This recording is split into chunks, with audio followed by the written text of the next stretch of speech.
for whatever reason, Mm-hmm. and I think there are multiple reasons, but now because it's been so many decades,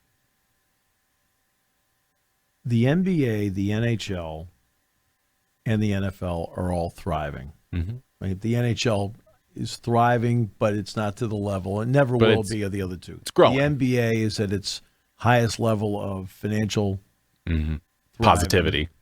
Same thing with, of course, the NFL's they planted 32 money trees out there. Now they're growing gold bars every other day. Exactly.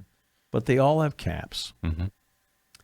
which means by having a cap, they're able to pay a lot of money. They're able to, all of them are paying, they're all paying a lot of money. Mm-hmm. Right? They're not, they're not paying, tip change here. Mm-hmm. Right? The NBA, you've got max deals left and right. Most of them, by the way, don't make any sense, but they all fit under the cap. Right? It's all part of the collective bargaining agreement. Mm-hmm. The NFL, of course, they have more employees than anybody, so they have to. And they have a cap. Josh Allen is not complaining about his contract, neither of his teammates. Right? And then, of course, the NHL, they're actually paying out more money than ever. Their TV deal is better than ever, which has helped. Then there's Major League Baseball. Now, the NBA and the NHL do have a similar problem as Major League Baseball, and that is the regional sports networks. Yes.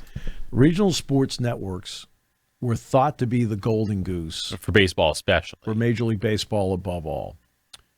And SNY, yes, Nesson, okay, they're the rocks of Gibraltar of regional sports networks. MSN down in Baltimore, Washington, same thing.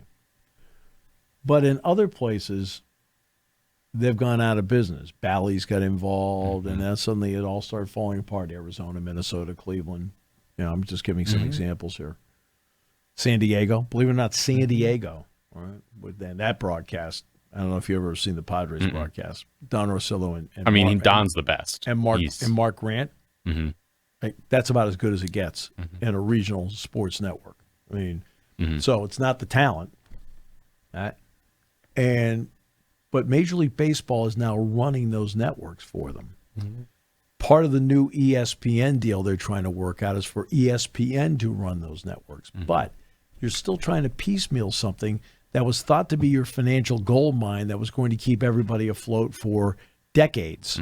Now you have big chinks in the armor financially. But yet when Rob Manfred brings up the subject of a salary cap, Bryce Harper reams him out. Right?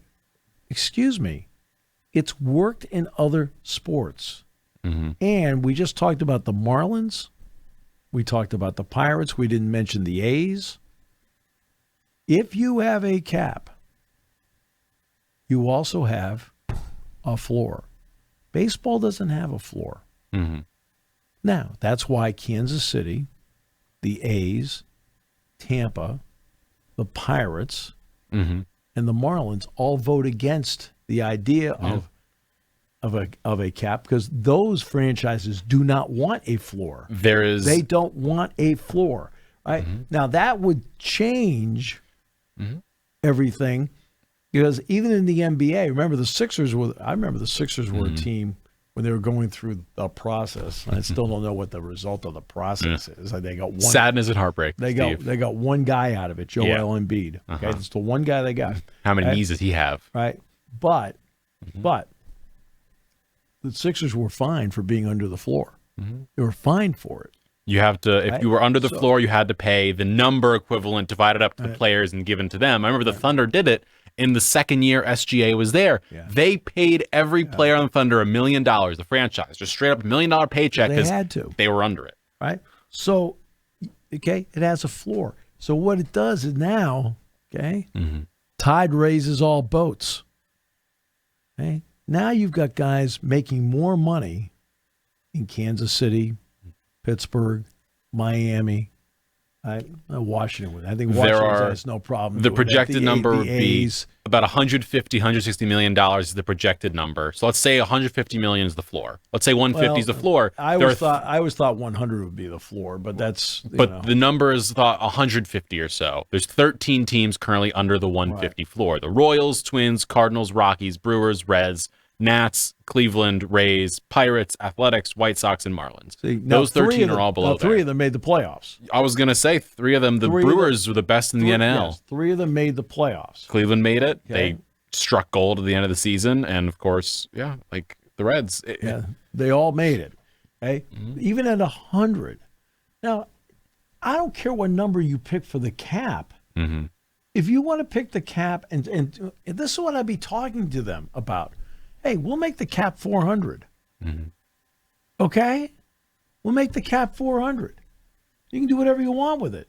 But there's going to be a floor, and the floor is going to be pick 100, 150, whatever. And that's where we're going to. I said, in that way, the tide's going to raise all boats.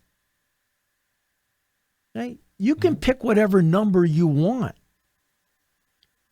But you've got to get some fiscal sanity over this, because there is no way Juan Soto's contract holds up. There is no way that Shohei Ohtani's contract holds up. Because Ohtani's deal, there's going to be new ownership. Hey, the Dodgers, despite Dodger Stadium, the name of the Dodgers, the market, the whole thing, that contract makes it harder to sell the team. Because someone knows that bill's going to come due. Yeah. Thanks for listening to Sports Talk with Steve Jones. Catch the latest from me on the 7 Mountain Sports YouTube page. Find clips of the show on Twitter, Instagram, and Facebook by searching up 7 Mountain Sports.